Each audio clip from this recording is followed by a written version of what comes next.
Olá, sejam todos bem-vindos ao nosso canal, ao seu canal. Hoje eu quero falar sobre Sansão, o fortão da Bíblia, o Superman da Bíblia, só que ele, no caso, ele não voava, mas tudo bem. Era o cara forte, o homem de ferro da Bíblia, vamos chamar assim.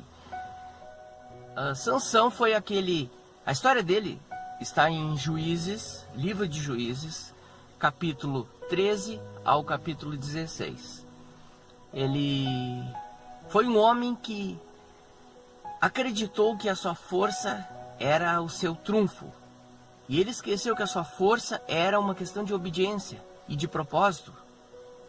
Quantas vezes você, eu já começo falando em você agora, e tudo que eu prego para você, eu prego para mim, porque depois quando eu tiver que trabalhar esse vídeo, eu recebo essa palavra, e é tão bom receber a palavra, saber que eu sou canal não só para você, mas sou canal para mim também. Eu também sou abençoado.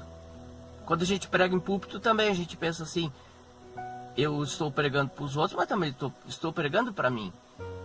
Então, já falo com você que muitas vezes Deus te dá talentos, te dá dons, e o que você faz? Você tem para si, para o seu ego, para a sua disposição, para ser famoso. Quantos estão aí, começam na música, na igreja, e daqui a pouco vão para o mundão. Isso é tão comum a gente ver, e não estamos julgando em si se essa pessoa está certa ou se está errada. O problema é a questão de que quem é glorificado com a tua vida, quem é glorificado com os teus dons. Sansão foi aquele homem que usou e abusou da sua força, usou e abusou desse talento que Deus havia dado. E quando a gente lê a história, se você já conhece, é uma das histórias mais conhecidas na Bíblia, você pode notar que ele não era de ouvir muitos pais, ele vivia uma vida como que a seu bel prazer, e sempre a tendência, mesmo que a gente soubesse, a palavra fala e a gente não vai fazer vista grossa para isso, que muito do que Sansão fazia era com permissão de Deus, porque também ali havia um propósito. Agora, nenhum de nós deve dizer assim, eu vou fazer o mal porque está na vontade de Deus, porque eu vou cumprir um propósito fazendo o mal. Isso aí a palavra fala que a condenação é justa para alguém que pensa assim. Nós não podemos fazer males para que venham bens. É a palavra de Deus que diz. Porém, essa direção maluca que Sansão tomou, que Sansão tomava em sua vida, era realmente, algumas delas eram por permissão de Deus. Eu não vou dizer vontade, vou dizer permissão de Deus, porque havia um propósito por trás disso. Havia um propósito. Sansão foi totalmente diferente de qualquer outro dos juízes. Ele foi totalmente diferente porque ele não foi tanto uma questão de guerra, ele ia arrumando confusãozinha aqui e ali, encrenca aqui e ali com os filisteus.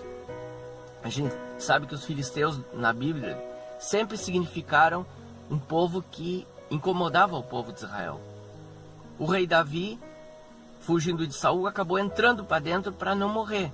Acabou se tornando temporariamente um filisteu. Sendo que a vida dele começou quando ele matou o gigante, né?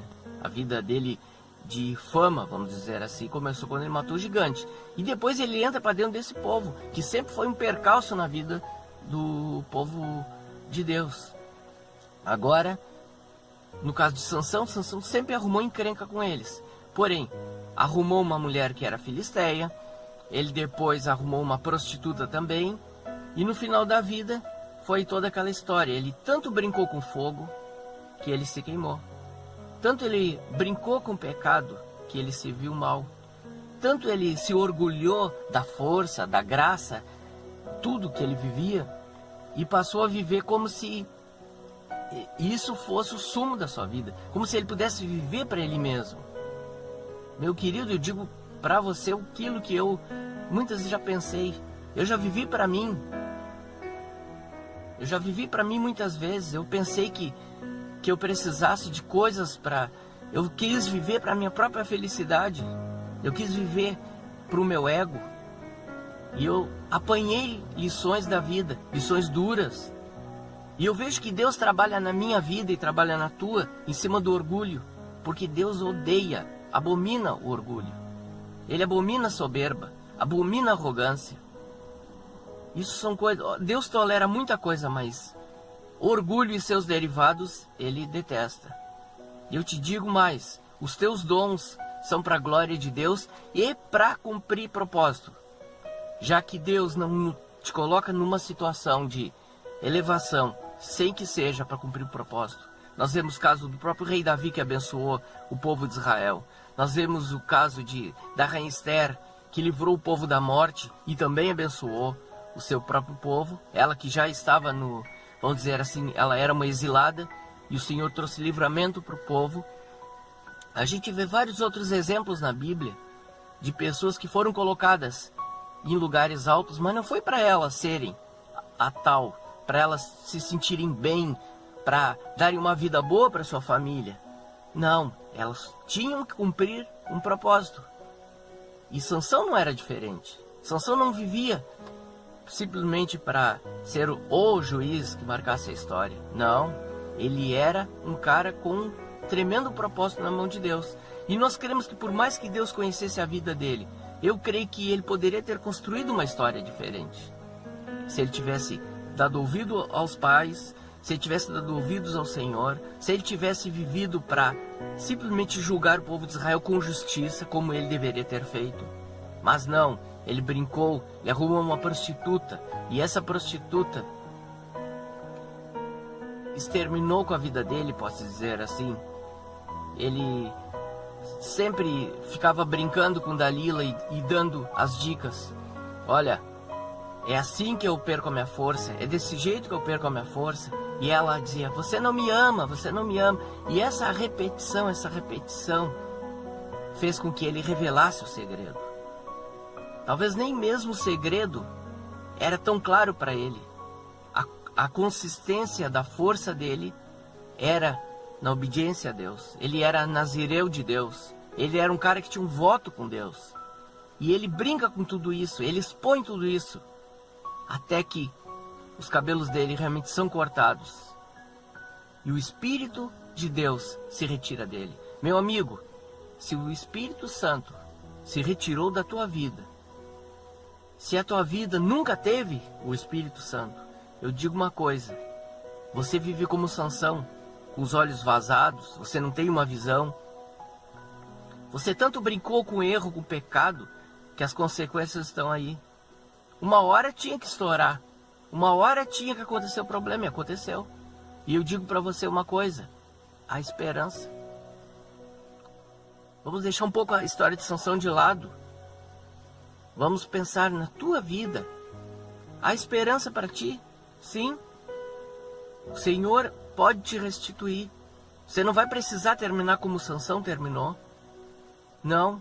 A tua história será modificada por Deus. Basta que tu busque o Senhor, coloque a tua vida, te disponha a servi-lo, te disponha a usar os teus dons, os teus talentos para seu louvor e para ajudar pessoas. Hoje, como nós vemos a necessidade de ajudar as pessoas, estamos num mundo altamente carente. Esse canal vem para isso também. Eu não tinha essa intenção de fazer esse canal. Para ser bem franco, bem sincero com você, não tinha interesse, não tinha intenção. Eu não gostaria de estar de frente à câmera aparecendo, mas eu senti de Deus que eu deveria me expor dessa forma. Então aqui estamos para ser bênção na tua vida. E eu digo, coloca-te diante de Deus. Há esperança. Você não é um Sansão, você não vai terminar como Sansão. Seu cabelo pode ter sido cortado. E qual a trança que foi cortada? Ou quais as tranças que foram cortadas nesse tempo todo? Eu posso dizer uma coisa. Assim como o cabelo de Sansão voltou a crescer, o teu cabelo emocional, o teu cabelo espiritual voltará a crescer. E você vai poder ser abundante na obra de Deus, abundante no trato de pessoas. E as pessoas que verão você ali na frente, elas verão que Deus atuou na tua vida e que Deus fez verdadeiros milagres no teu coração. E eu quero que Deus te abençoe em nome de Jesus. e que te prospere cada vez mais, e que você possa vencer cada dia as tuas lutas, cada dia os teus filisteus, e no final sermos recebidos na glória de Deus. Deus te abençoe no nome. É isso aí, meu povo. É isso aí, povo do canal. Estamos aí trazendo mais uma ministração da palavra de Deus. E hoje nós vamos compartilhar a palavra sobre um texto que já virou vários louvores, várias músicas gospel, que fala em Jó 14, 7 a 9, que nos diz o seguinte: porque a esperança para a árvore que se for cortada ainda se renovará e não cessarão seus renovos, e se envelhecer na terra sua raiz e morrer o seu tronco no pó, ao cheiro das águas brotará e dará ramos como a planta. É uma bênção de Deus. Esses somos nós. Quantas vezes na nossa vida nós passamos por isso? Aqueles momentos terríveis de dor, de dificuldade, em que nós muitas vezes parece não ter mais esperança, parece que só resta a morte, parece que tudo vai dar errado. Ainda bem que o nosso amigo Espírito Santo, que está conosco, ele nos consola e nos diz: há esperança para essa árvore. Olha só a palavra, olha só a importância. Ainda que cortada. Quem sabe quantas vezes o teu projeto foi cortado, os teus sonhos foram cortados, as tuas esperanças foram cortadas, e você hoje está pelo chão, mas você ainda tem uma raiz.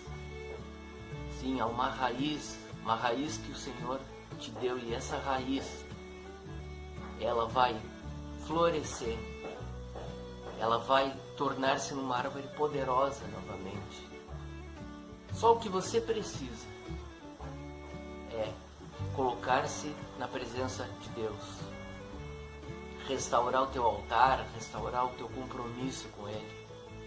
E se você nunca teve o compromisso, fazer. Afinal, Deus não busca em ti uma religião.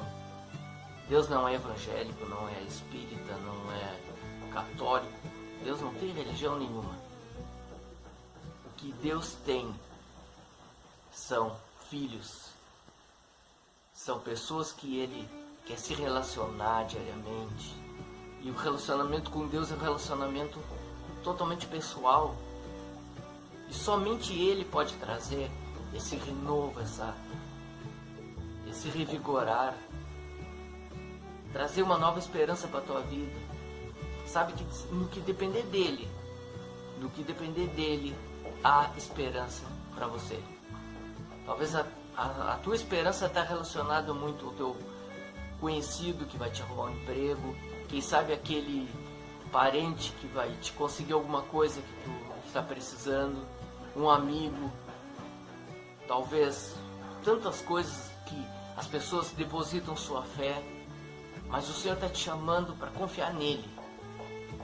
Confia no Senhor e Ele satisfará os desejos do teu coração. Então, tudo acaba tornando-se, essa situação que Deus permite na tua vida, é para que tu te volte para Ele, para que tu tenhas um relacionamento, para que tu tenhas uma vida com Ele. Ele deseja, desde o bom dia até o boa noite, é estar contigo o tempo inteiro. Diferente de qualquer outro, Ele pode estar contigo 24 horas. A tua esposa não pode estar contigo, teus filhos não podem estar contigo, teus melhores amigos, teus pais, 24 horas, mas o Senhor está 24 horas. Há esperança para a tua vida, mesmo cortado, como diz a palavra. Vamos ver aqui. Se envelhecer na terra sua raiz e morrer o seu tronco no pó, ao cheiro das águas brotará e dará ramos como a planta, e com certeza flores, muitos frutos, A palavra que Deus tem para ti é de restauração na tua vida. O que você precisa restaurar? Eu imagino que muitas pessoas possam até pensar assim: não preciso de Deus para mudar de vida. Você até pode mudar sem Deus, mas só tem um pequeno porém: a paz. Você não vai conseguir ter fora dele a verdadeira vida e, sobretudo, a vida eterna, aquela que realmente vale a pena, aquela vida que o Senhor nos prometeu após a gente sair de cena desse mundo. Essa vida eterna somente você consegue por meio de Jesus. Não é rejeitando a Deus que você vai conseguir.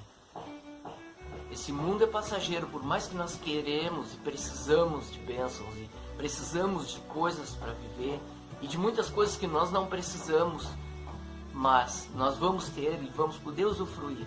Agora, a vida eterna é que realmente vale a pena, porque já diz vida eterna. E se você não tiver o teu passaporte para a vida eterna, não adianta.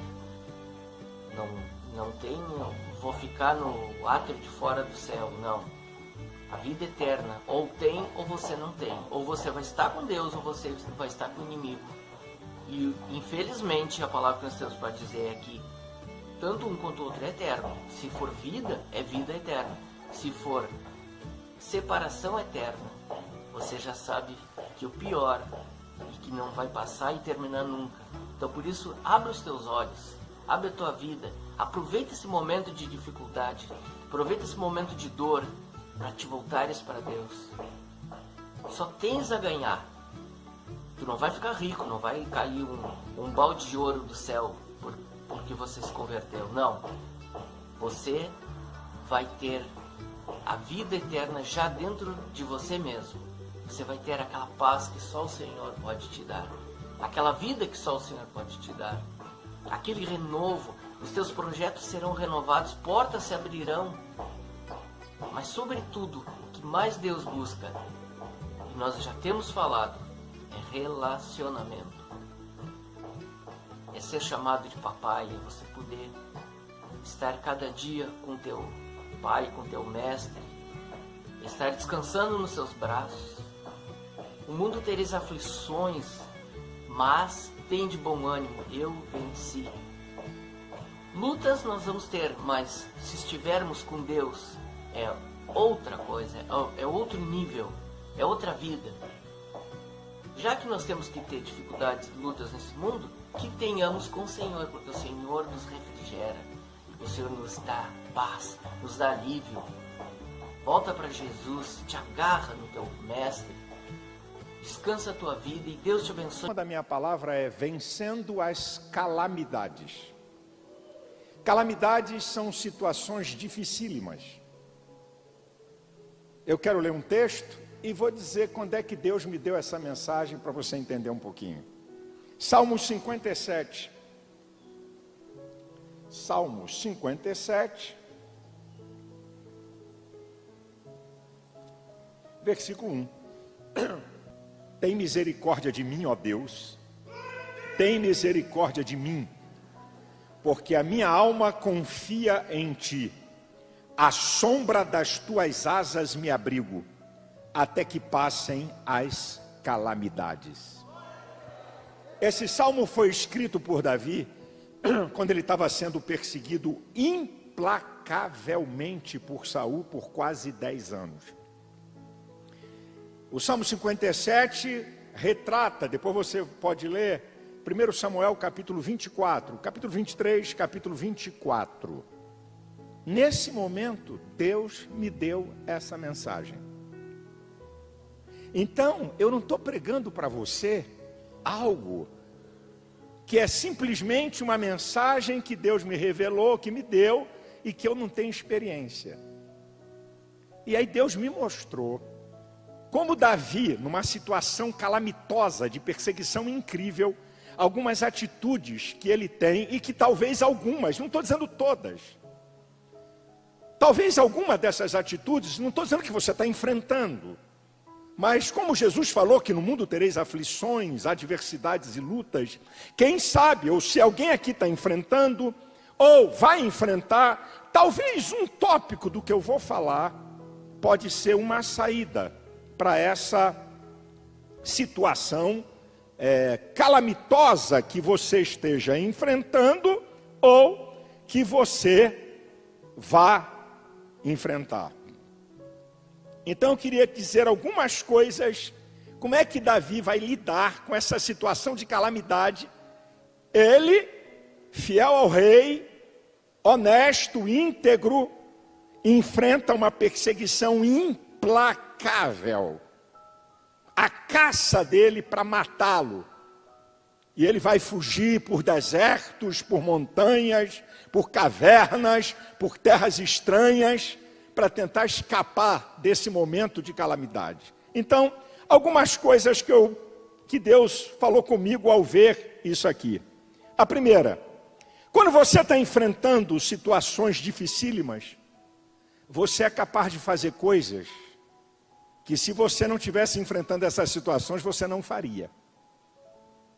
No capítulo 21, versículo 6, Davi come do pão da proposição, que era proibido, o pão sagrado, que era trocado, substituído.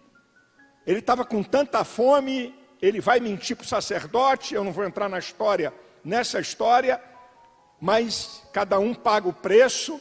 Mas eu verifico que o sacerdote dá o pão que ele não podia comer, porque não era, aquele pão era trocado, era um pão sagrado. Mas eu aprendo que quando a vida do ser humano está em jogo, a vida vale mais do que regras. Então, em situações de calamidade difícil, eu queria dizer uma coisa para você. Você é capaz de fazer coisas que você nunca fez. Eu nunca pedi nada a ninguém. Deixa eu dar uma gargalhada para você. Deixa o pau quebrar no teu lombo que você vai aprender a pedir. Eu nunca me humilhei. Deixa o pau quebrar no teu lombo que tu vai aprender a ficar quietinho, humildezinho. Então, Deus permite certas situações calamitosas para nos ensinar e nos adestrar em alguma área.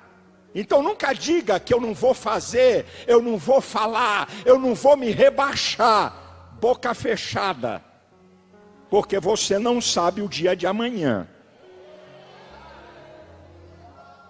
Segundo lugar, quando você enfrenta situações calamitosas, você sabe o que você vai encontrar? O Davi, que enfrenta Golias. O garoto de 15 a 17 anos que enfrenta um campeão que o exército estava tremendo atrás de monte. Você vai ver Davi fugindo. Perna para quem te quer.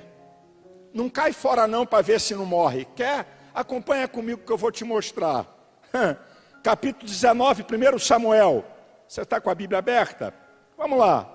1 Samuel 19, 10. Um pouquinho antes, procurava Saul encravar Davi na parede, porém ele se desviou diante de Saul, o qual feriu com a lança na parede, então fugiu Davi. Fugiu, hein? Você está vendo aí? Capítulo 20, versículo 1. Então fugiu Davi de Nairote. Vamos acompanhando. Capítulo 23, versículo 13. Olha lá, Então se levantou Davi com seus homens, uns 600, e saíram de Keila, e foram aonde puderam. Fugiram. Capítulo 27, versículo 1. Disse, porém, Davi no seu coração: ora, ainda algum dia perecerei pela mão de Saul. Não há coisa melhor para mim do que escapar apressadamente. Fugiu. Não, eu encaro. Pode vir. Jeová está comigo. Aleluia. Vai lá, para tu ver o que vai te acontecer. Meu irmão, Paulo, em Atos capítulo 14, versículo 6, que armaram para matar Paulo, ele foge de Icônio para Listra. Cai fora. Paulo, estou falando de Paulo, não um bedeu como eu não. Estou falando de Paulo. Eu encara nada. Jesus, meu filho, João 11:54. Quando queriam matar Jesus e não estava na hora, Jesus, ó, perna para quem te quer. Você é melhor do que Jesus, é? Olha, Eclesiastes 9:4 diz que é melhor um cão vivo do que um leão morto. Rapaz, na hora que você enfrenta certas situações difíceis, cai fora. Porque se você ficar, você morre. Se você encarar, você é derrotado. Ah, só vitória. Onde é que está isso na Bíblia? Capítulo 21, versículo 12. E Davi considerou essas palavras no seu ânimo e temeu muito diante de Aques, rei de Gade. Teve medo. Davi teve medo. O medo é um mecanismo de defesa do psiquismo humano que te protege. Por que tu não atravessa uma autopista quando o sinal está vermelho? Por quê? Um mecanismo de defesa do psiquismo humano. O medo, se atravessar, pode morrer. O indivíduo que não tem medo tem algum problema mental sério. Eu não tenho medo de nada. Pode chamar o psiquiatra. Eu não tenho medo de nada, rapaz. Você está maluco? Aqui, ó, com medo. Chegou diante do rei inimigo, teve medo de morrer. Agora, só que esse cabra que tinha medo, ele tinha uma outra coisa que muita gente não entende. Coragem. Eu vou definir o que é coragem. Coragem é domínio do medo, resistência ao medo, mas não ausência de medo. A diferença do corajoso para o medroso é que o medroso é controlado pelo medo e o corajoso controla o medo. Tô com medo, mas me ajuda. Ai, tô tremendo na base, mas vamos embora. Davi teve medo. Dá medo sim.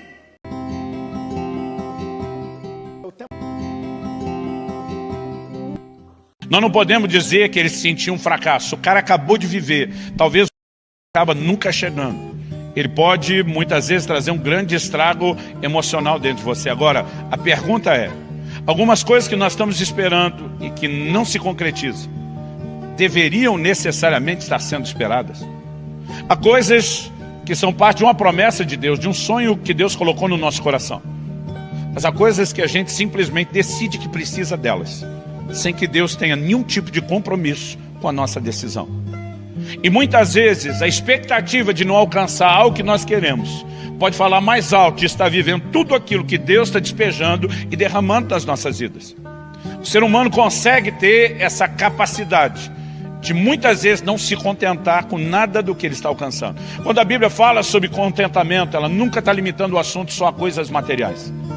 Por exemplo, escrevendo aos Romanos, Paulo diz, não ambicioneis coisas altivas, mas acomodai-vos às humildes. Ali ele não estava falando só de quem deseja morar num triplex, numa baita de cobertura milionária. Ele está falando sobre pessoas que querem realização, que querem um lugar de conquista na vida, que querem reconhecimento muitas vezes. E nós precisamos entender quais são as nossas expectativas. Porque quando Deus coloca um sonho no nosso coração, quando Deus faz promessas, nós temos não apenas o direito, mas a responsabilidade de crer, de lutar por isso até que a gente viva. Mas há momentos onde Deus não falou nada a respeito de um assunto, não prometeu nada, e a gente enfiou na cabeça, encasquetou que a gente quer porque quer aquilo, e muitas vezes a frustração de não viver aquilo fala mais alto de toda a realização do que tudo que Deus está fazendo. E isso não se mostra saudável. Uma das formas de perceber na nossa própria vida se estamos vivendo intensamente a frustração de algumas expectativas não cumpridas, falando até mais alto do que as realizações, é observar o nosso comportamento. É interessante que a palavra de Deus nos diz aqui no versículo 3, que Elias, quando ele sai para essa jornada inicialmente de fuga, a Bíblia diz que ele para em Beceba, que pertence a Judá, e a Bíblia diz, e ali ele deixou o seu servo. Ele tinha um discípulo, ele tinha um servidor. Mas a primeira coisa que Elias fez na hora que a coisa apertou foi deixar quem podia estar ao lado dele, foi deixar quem poderia servi-lo, foi deixar a companhia e foi isolar-se. Uma das características de que eu e você estamos vivendo não um desânimo momentâneo. Às vezes nós temos isso. Acordamos uma certa manhã e o dia não parece colorido, ele parece branco e preto. Às vezes nós temos um momento. Mas um momento, como disse Efésios, o dia mau, aquele dia que está dando tudo errado, que você realmente percebe que tudo está fora do normal, ele pode simplesmente voltar ao normal no dia seguinte. Eu não estou falando de um desânimo ou de um abatimento momentâneo. Mas quando nós estamos vivendo um período de desânimo prolongado, mesmo no meio de conquistas e realizações, nós precisamos avaliar o nosso coração. E às vezes uma boa forma é analisar o comportamento. Quando a gente começa essa atitude de se isolar, de não querer estar junto, de não querer companhia, é um indício de que algo no nosso coração não está muito correto. Está buscando só o seu próprio desejo. Eu sei que pode haver momentos de isolamento, mas nós estamos falando de algo pontual, não de um estilo de vida. Nós estamos falando de algo que tem um propósito e se demonstra muito frutífero. Mas muitas vezes, quando simplesmente estar com os outros já não está nos fazendo bem, isso deveria ser um alerta de que algo no nosso coração merece a nossa atenção, merece o cuidado. Uma segunda coisa que eu percebo aqui, isso tanto no versículo 3 nós lemos, como depois no versículo 9, a palavra de Deus diz que ele entra numa caverna, onde passou a noite. Há algumas cavernas emocionais nas quais eu e você entramos e também nos fechamos. É aquele momento onde a gente já não quer ver gente, onde a gente já não quer ver a luz, onde a gente já não quer ver nada e nem ninguém.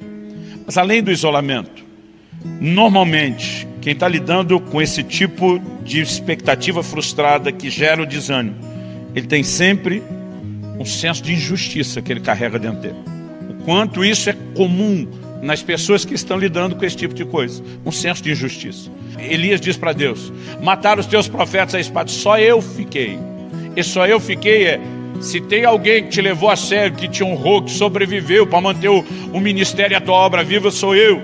Em outras palavras, o Senhor tinha que estar me protegendo de uma maneira especial. Eu não tinha que estar correndo da Jezabel por fazer a sua vontade.